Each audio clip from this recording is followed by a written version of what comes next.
특히나 타일 같은 제품은 수량을 잘못 계산하면 문제가 커질 수가 있어요. 여기서부터 예상치 못한 비용이 계속 발생하기 시작합니다.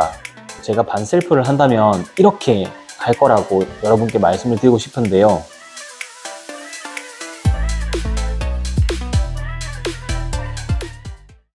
네, 안녕하세요 여러분. 세상을 담는 진심 어린 공간, 세진공간입니다. 인테리어 알아보시다 보면 이런 생각 한 번쯤은 해보셨을 거예요. 아니, 내가 자재를 직접 사면 되는 거 아닌가? 아니면 업체 마진을 빼고 내가 사람을 따로 부르면 훨씬 싸겠는데? 맞습니다. 실제로 반셀프 인테리어를 잘하면 비용을 줄일 수 있어요. 그런데 제가 인테리어 현장을 계속 하다 보니까요, 반셀프를 시작했다가 오히려 돈이 더 들어가는 경우를 정말 많이 봤습니다. 왜 그럴까요? 오늘은 제가 인테리어 업계에서 현장을 관리하면서 봤던 기준으로 반셀프 인테리어를 할 때 어디서 돈이 새는지, 그리고 어떻게 해야 비용을 제대로 줄일 수 있는지 현실적으로 한번 말씀을 드려볼게요. 첫 번째, 반셀프의 핵심은 자재 구매가 아닙니다. 많은 분들이 반셀프 인테리어라고 하면 내가 자재를 직접 싸게 구매하는 것이라고 생각을 하세요. 근데 사실 더 중요한 거는 따로 있습니다. 바로 공정 관리입니다. 먼저 예를 들어 볼게요. 월요일에 철거가 끝났습니다. 그러면 그 다음 화요일부터 바로 다음 공정이 들어갈 수 있게 준비가 되어 있어야겠죠. 근데 설비팀이 화요일에 들어오기로 했어요. 근데 철거가 수요일까지 밀려버리는 경우가 있습니다. 그러면 설비팀 일정이 꼬여버려요. 설비가 밀리면 그 뒤에 들어가야 하는 전기도 밀리고 목공, 타일, 도배, 가구, 마감 전부 다 계속 영향을 받을 수 있습니다. 여기서부터 예상치 못한 비용이 계속 발생하기 시작합니다. 사람을 다시 불러야 될 수도 있고 위약금을 내야 하는 경우도 생깁니다. 작업자가 다른 날은 이미 일정이 있는 경우도 있어요. 자재가 현장에 있는데도 작업을 못하는 상황이 생길 수도 있고요. 중요한 거는 얼마나 싸게 샀느냐가 아니라 내가 공정을 얼마나 정확하게 연결했느냐라고 보시면 될 것 같아요. 두 번째, 최저가 자재가 항상 가장 싼 건 아닙니다. 이것도 굉장히 많이 착각을 하세요. 인터넷 검색에서 똑같은 제품 중에 제일 싼 걸 찾습니다. 예를 들어서 타일 100장을 사야 하는데 어떤 곳은 장당 10,000원, 어떤 곳은 9,500원이라고 해볼게요. 당연히 모든 사람들이 9,500원짜리를 사고 싶죠. 근데 여기서 끝이 아닙니다.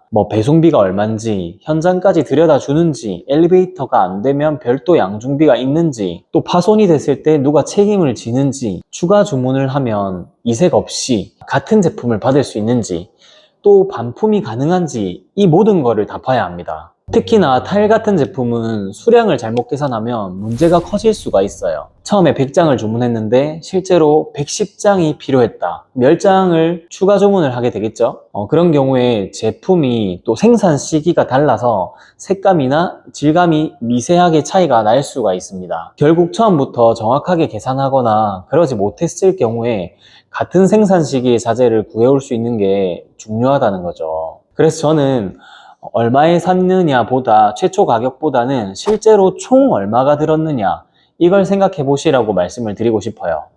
세 번째, 자재를 직접 사려면 순서를 알아야 합니다. 이게 정말 중요합니다. 집중해서 들어보세요. 반셀프 인테리어를 하시는 분들이 가장 많이 실수를 하시는 것 중 하나가 자재를 먼저 사버리는 겁니다. 예를 들어서 내가 예쁜 수전을 발견을 했어요.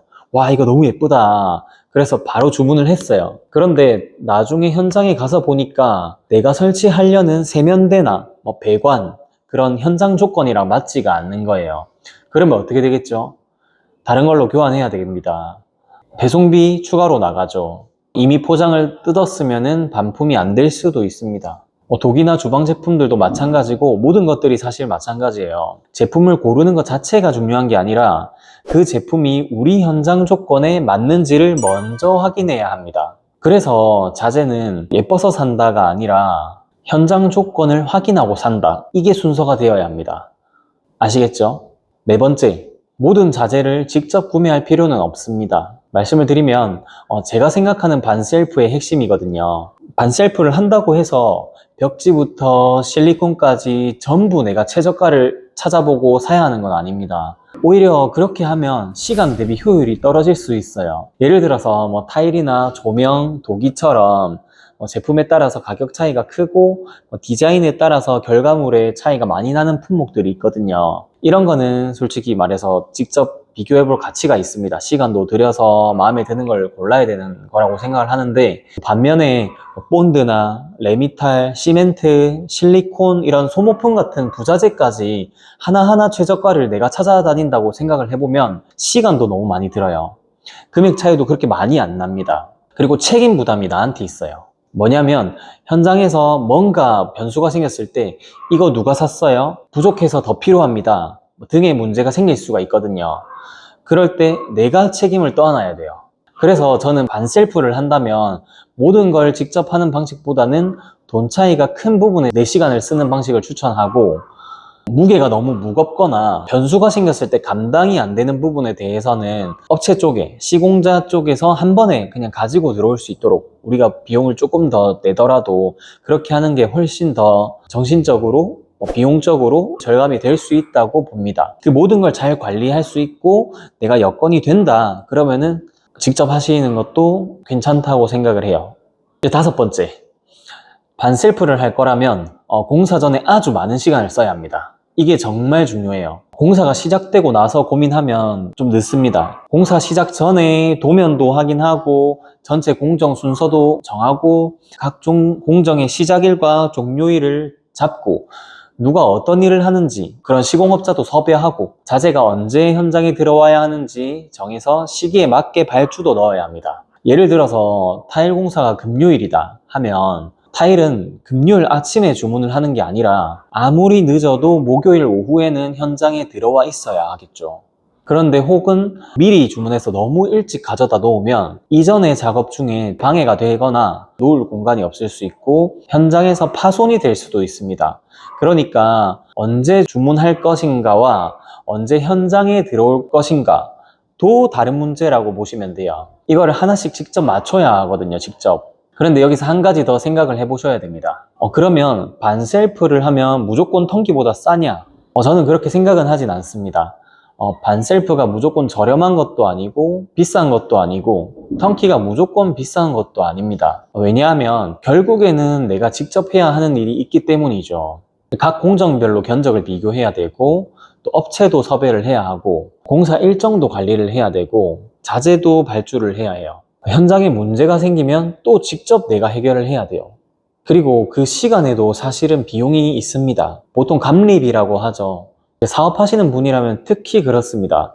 내가 하루 종일 현장을 돌아다니면서 공사 관리를 하는 동안 차라리 내 본업에서 벌 수 있는 돈이 더 크다 혹은 비슷하다, 그것까지 생각을 해야 비용 계산이 됩니다. 심지어는 내가 섭외를 한 작업자가 잘하는 작업자인지 시공을 하기 전에는 알 겨를이 없습니다. 그래서 저는 이렇게 여러분들이 판단을 좀 하셨으면 좋겠습니다. 반셀프가 잘 맞는 분은 시간이 있고 현장에 자주 갈 수 있고 업체와 소통하는데 부담이 없고 공정을 직접 관리를 할 수 있는 분, 이런 분들한테는 정말 좋은 선택지가 될 수 있습니다. 그런데 반대로 직장 때문에 현장을 자주 못 가거나 공사 과정 자체가 너무 어렵게 느껴진다거나 아니면 문제가 생겼을 때 빠른 대처가 어렵거나 혹은 그런 해결 방법들을 알지 못하신다면 굳이 반셀프를 고집할 필요는 없을 수도 있을 것 같아요.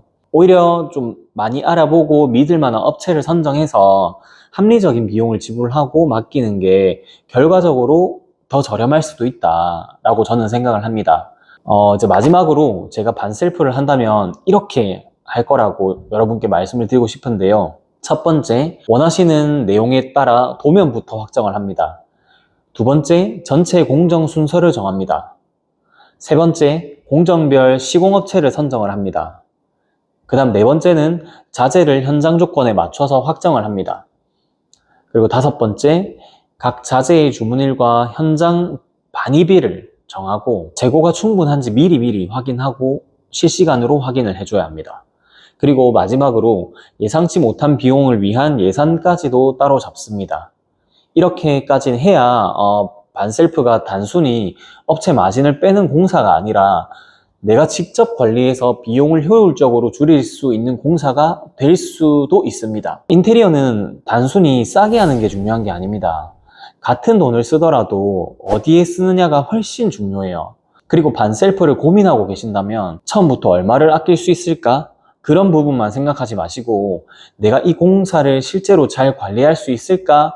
그렇게 해서 내가 원하는 집을 만들어낼 수 있을까? 이런 본질적인 질문부터 한번 해보셨으면 좋겠습니다. 그런 판단만 잘 해도 반셀프를 시작하고 후회하는 일은 상당히 줄어들 거라고 기대합니다. 여러분, 오늘 영상이 도움되셨다면 좋아요와 구독 부탁드리고요. 저는 앞으로도 여러분들이 인테리어 하면서 손해보지 않도록 현실적인 내용들을 계속 말씀드리도록 하겠습니다. 감사합니다.